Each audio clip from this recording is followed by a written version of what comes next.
এটি মাইক্রোকাইমেরিজম বা মায়ের সাথে আমাদের কোষের আজীবন বন্ধনের ওপর একটি দ্রুত সারাংশ।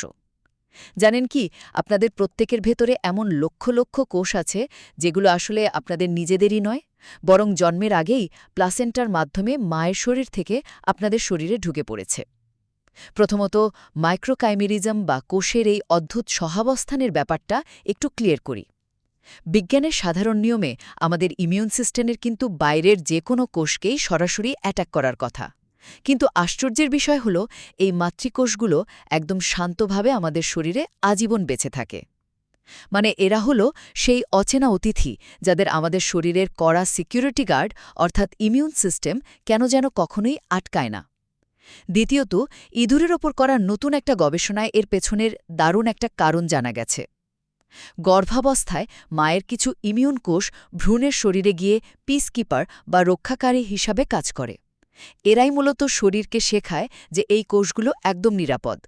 এখন আপনাদের মনে নিশ্চয়ই প্রশ্ন আসছে, তার মানে কি এই পিসকিপার কোষগুলো না থাকলে আমাদের শরীর মায়ের দেওয়া এই কোষগুলোর সাথেই যুদ্ধ শুরু করে দিত? হ্যাঁ, একদম তাই।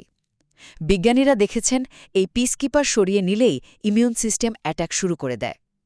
পরিশেষে সবচেয়ে বড় রহস্যটা হল, এই কোষগুলো আমাদের শরীরে আসলে করছেটা কি? এগুলো কি ক্যান্সার বা অটোইমিউন ডিজিজের মতো কোনো রোগ তৈরি করছে, নাকি আমাদের অসুস্থ শরীর মেলামতে সাহায্য করছে? বিজ্ঞানীরা কিন্তু এখনও এর উত্তর খুঁজছেন। তাহলে ভাবুন তো, এই মাতৃকোষগুলো কি আমাদের শরীরের ভেতরের কোনো গোপন শত্রু, নাকি সারা জীবনের এক নিঃস্বার্থ ডাক্তার? মায়ের সাথে আমাদের নারীর টান হয়তো জন্মের পরপরই কেটে যায়, কিন্তু কোষের এই রহস্যময় সহাবস্থান আমাদের শরীরে আজীবন রয়েই যায়।